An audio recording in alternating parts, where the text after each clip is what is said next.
Сәлем оқушылар, қалайсыздар? Бүгін Ұлытау Аптыда Казги университетіне, Нарикбаев атындағы Казги университетіне обзор. Обзорды толық қараңыздар, достарыңызға жіберіңіздер. Және де ОБТ тапсыратын чаттар бар, класстың чаты бар. Қандай жер бар сіздерге оқушылар көретін? Барлығына осы обзорды жіберіңіздер, просто бомба болады. Көріңіздер.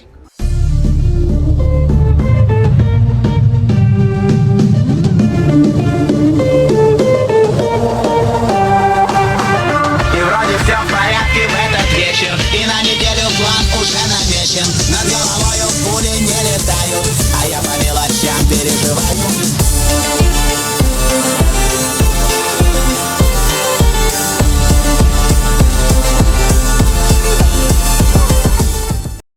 Видеоның бір артықшылығы барлық жерде осындай тулар ілініп тұрады. И еще мында келші.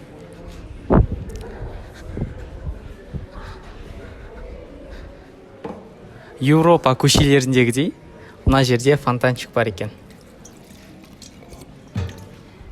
Деп су ішеді. И еще тағы бір артықшылығы кайзен тақтасы.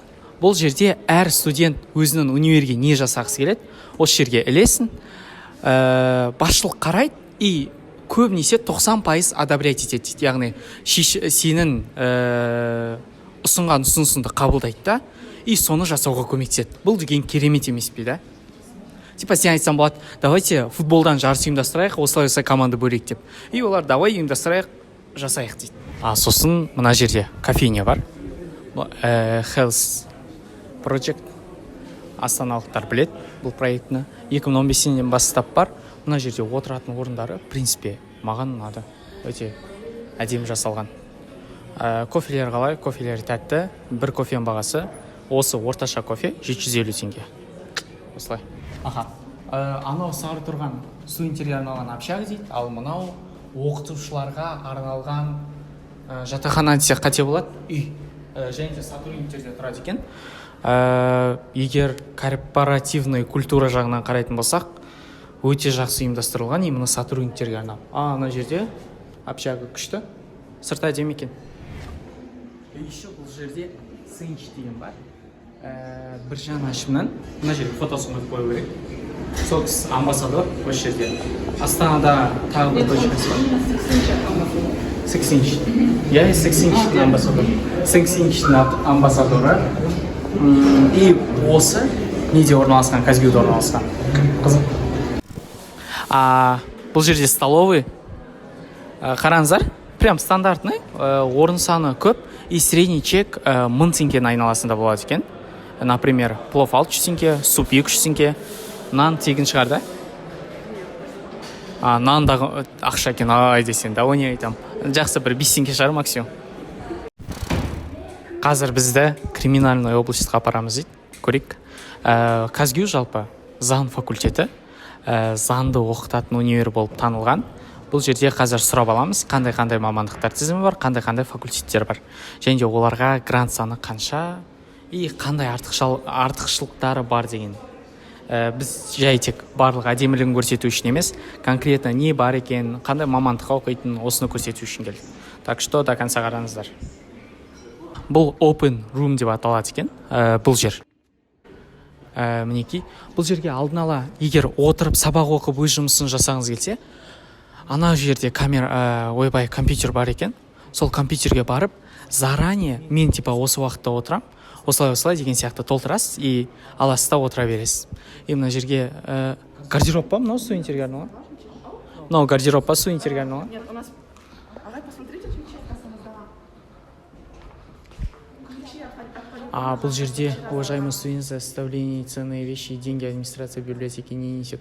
Библиотекаға арналған гардероб екен. У нас в библиотеке, получается, нельзя с сумками заходить, потому что у нас книги в открытом доступе. И в связи с этим они здесь сумки оставляют и заходят в библиотеку. Керемет. И еще қай жерде кітапхана? Әнекей кітапхана деген жазуды көрдім. И ана жерде магазин бар екен. Көріп көрсек бола ма? Кеттік. Көрейік. Магазиндерін дей ма? Брендированный екен. Барлығы Казгюдің нелері, мерчтары. Мына жерде сосын толстовкалары, кепкалары тұр.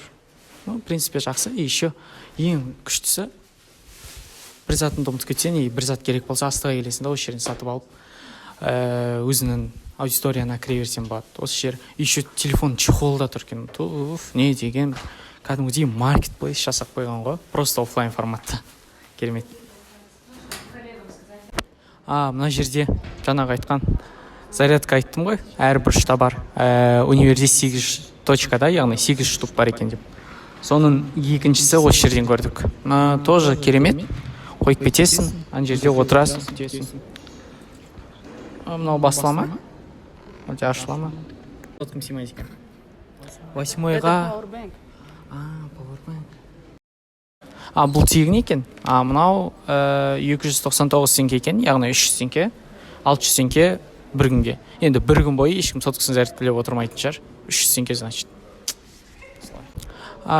Еще менде де сұрақ болған. Шкафчиктер неге тұр деп. Библиотекада, яғни кітапханада кітаптар ашық тұрғандықтан, барлығы полный тұрғандықтан, сумкамен, рюкзакпен кіруге болмайды екен. Сол үшін студенттер осы жерге өздерінің жеке заттарын қалдырады, яғни рюкзагын, сумкасын, и сосын тек қана библиотекаға осылай кіре береді. Бұл кітапхана, кеттік кірейік, көрейік ішінде не бар екен.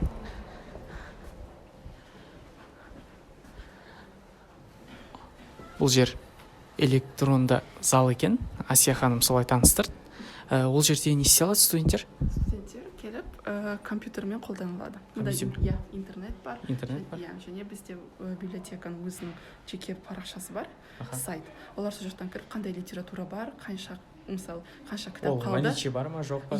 Соны барлығын қарап. Наличие бар ма, жоқ па дегені, яғни кітапты басқа студент алып кетті ма, ол кітапты іздеп әуре болу керек па, керек емес пе, яғни уақытын құртып іздемейсің, аяқтан қарайсың базадан. Егер болса, барып тауып аласың. Ал егер жоқ болса, значит, ол кітап жоқ деген сөз. Бронь ретінде. Сосын ана жақтан апайлар тауып әкеліп қояды. Все. Ал бәрін іздестірмейді. Мысалы, барлығын ол библиотекаға келгенге дейін барлығын дайындайды, сосын келіп, уже кітаптарды алып оқи береді. Түсіндіңіздер ма? Қандай керемет жағдай жасап қойған студенттерге. Бұл жерде біз кітапханада болғандықтан жай сөйлеп тұрмыз. Бұл шетел тілі әдебиеттері зал екен, яғни шетелдік әдебиеттерді осы бөлмеден табасыздар дейді Асия. Бұл жерде кіші оқу залы екен. Кітаптарыңызды алып, осы жердің ішінде оқып алсаңыздар болады. Қараңыздар, светильниктер бар екен. Светильнигіңді қосасын, оқисың, көресің. В общем, солай. Бұл жерде барлығы бірге орналаспаған, маған ұнағаны. Жаңа анау шетел тілі әдебиеттер деді. Оның алдында технологияларды. Электронды зал. И мына жерде мерзімді басылымдылар қазақшаға тікелей аударатын болсақ, журнал, газеттер, в общем, барлығы бір жерде тұрмайды, бөлініп тұрады. Например, журнал мен газеттерден осындай ақпарат керек десеңіз, осы жерге келесіз, аласыз, оқисыз, көресіз. Жаңағы айтқан ашық доступта тұрады дегеніміз, кітаптардың барлығы осылай тұрады екен. Неге?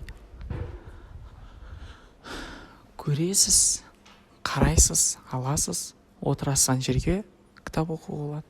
Не болмаса, ана жерде отыруға болады. В принципе, бір кітапты алып, ана жерге отырған дұрыс ау да. Еще бұл жерде креативный екен. Кіріп, былайдан звондасаңыздар болады. В общем, шетелде мына университет оқушылар.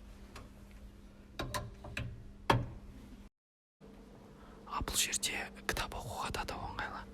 Анадай диванчиктер де бар. И андай пуфиктер де бар екен. Пуфиктерді көрсетіп жүр. И ғылыми дәлелдемесі бар оқушылар. Егер сіздер қатты үстелдің үстінде кітап оқитын болсаңыздар, сіздерге сол ақпарат тезірек миыларыңызға жетеді. Ол үшін де қатты кәдімгі столдар да бар екен. Мықты общем. Универ жалпы 8 этаждан тұрады екен. Біз 0-ші қабаттамыз, яғни 0-й этажда. Бұл жерде сіз бізді қай жаққа апара жатсыз? Полигон. Криминалдық полигонға апара жатыр. Ол жерде не болады? Әліптің артын бағайық. специальность там юриспруденция, право, правоохранительная деятельность и международное право. Соған қатысты бізде осындай манекендер олар практикада көрсін деп. Керемет. Қараңыздар, криминалдық не? Кинолардан көрсетеді ғой андай. Қойып қояды осылай. Айтады, мына адамның өлімі неден болды, анықтайық деп. Сол сияқты екен. И мына жерде, как положено, бір үйдің обстановкасын берген, үйде өлді деген сияқты. Мына жерде қараңыздар. Осының барлығын әдемі істеген. Университет ма осының барлығын? Осының барлығын универ жасапты. Бұл жерде свет жағуға бола ма мына жерде? Мінекей. Қараңыздар. Бұл жерде банк. Бұл қай жылғы курс екенін білмеймін, бірақ $151 депті. Сол кезде құрылған болу керек. Мына жерде банктың несі қойылған. Қараңыздар, адам өлтірілген. Прям барлығы заң университеті болғандықтан, жалпы расследование жасайтын болғандықтан, қылмысты анықтайтын сәттер болады ғой. Сол үшін практикада барлығын көрсету үшін осындай орындар практикалық түрде жасап қойған. Маған өте қатты ұнады мына асылып тұрған адамның өзі, мына фотоның өзі, прям реквизиттардың барлығы, прям сонына дейін барлығы ойластырылған. Маған қатты ұнады.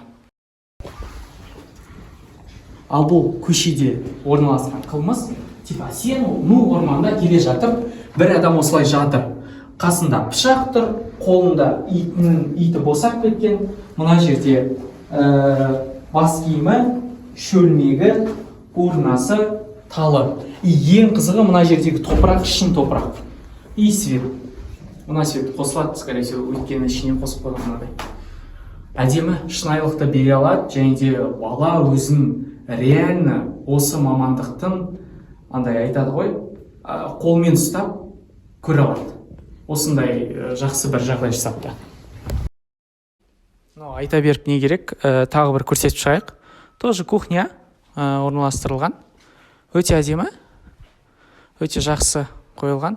Мына реквизиттердің барлығы қылмысқа қатысы бар, да, типа. И сол арқылы анықтайды.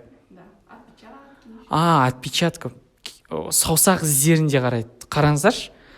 Тапаншаның осылай қойылуының өзінің бір заңдылығы бар. Олай қойып қойсақ, адам қалай өлгенін алмастырып алу мүмкін. Так что осылай тұрсын. Әдемі. Бұл жерді студенттер білмейді екен, бірақ Асия ханым бізді осы жерге алып келді. Бұл президентский лифт дедіңіз бе? Президент жүрген ба сонда? Назарбаевтың өзі жүруі мүмкін, елбасының. Бұл жерде мен таңғалдырған 8 этаж бар екен, и осы лифт арқылы біз көтерілсек болады. В принципе, Назарбаев болған сияқты, өйткені қабырғада суретілініп тұр.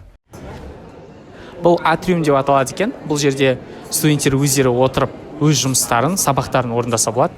Мен отыра салайын. Бос емес екен. Бұл жерде жалғыз отырып, өз жұмысымды, сабағымды оқимын дегендерге қараңыздар. Ішін көрсете сал. Әдемі жасап қойыпты. Және де ар жақта полный студенттер үшін бар жағдай жасалған. Студенттер келеді, отырады, өз жұмыстарын істей берсе болады, да, полный. Керемет. Біз келеді деп бір жанашымда осы жаққа қонаққа келіп қалыпты. Мына жерде Цукербергтің мотивационный сөздері. Стив Джобс атамыздікі, Apple'дың басшысы. Сосын көптеген мынадай зоналар бар екен, маған ұнады, в принципе. Өте жақсы жасалған.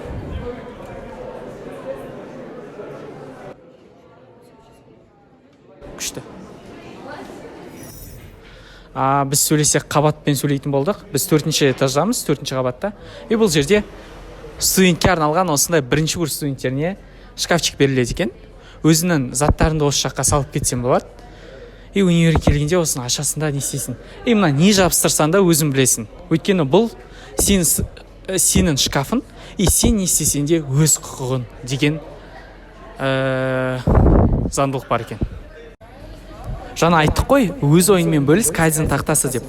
Сол тақтаға егер мен осындай кафешка жасағым келеді десеңіз, соны универ жасауға көмектеседі. Мынаны полный студенттердің өздері жасап шыққан. Қазір сіздерге полный көрсетіп шығады.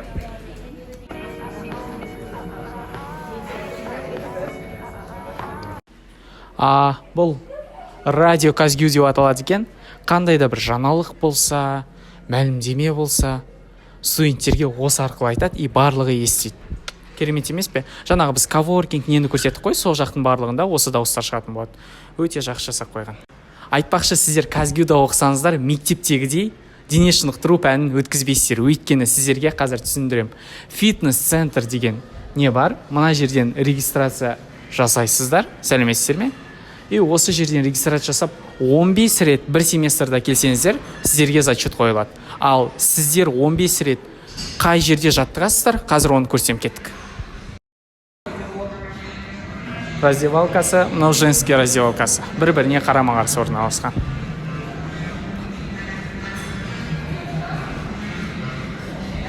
Қараңыздар. В общем, кайф емес па? Сен универінде фитнес-зал бар ма? Или мектебінде? И еще бұл тегін, потому что сен физраға келген үшін, баға алу үшін осы жаққа 15 рет келу керексің. Өте әдемі, өте керемет. И ар жағында баскетбольный зал бар екен. Волейбол.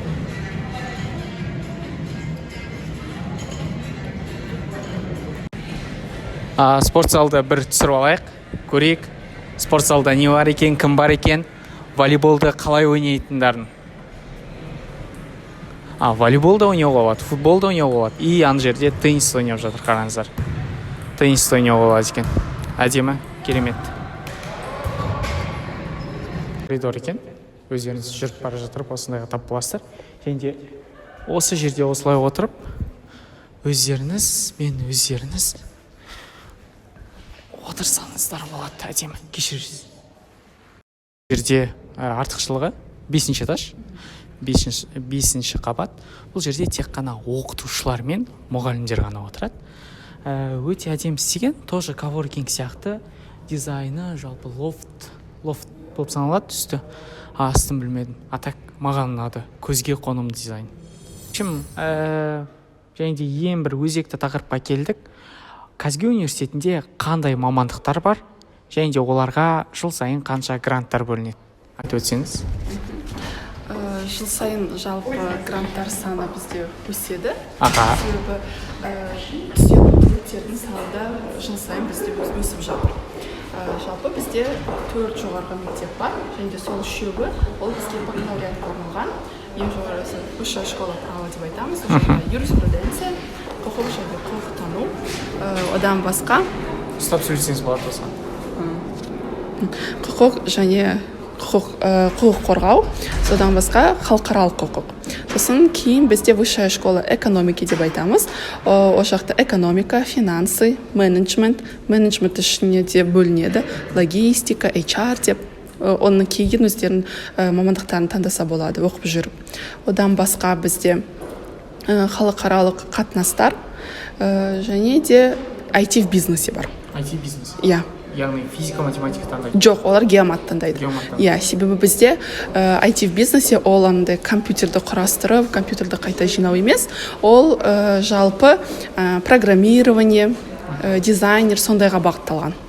Сіздерде жаңағы заң жағын айттыңыз ғой? Ол жерде ТЖТ, адам қоғам құқық. Адам қоғам құқық емес, осы жылдан бастап основы права.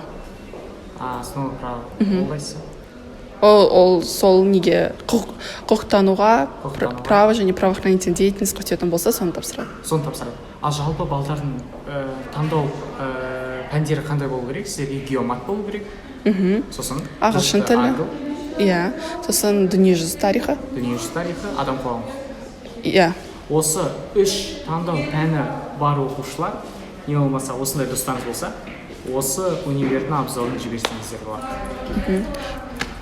Нет, еще высшая гуманитарная, еще же есть. Және бізде высшая гуманитарная школа бар.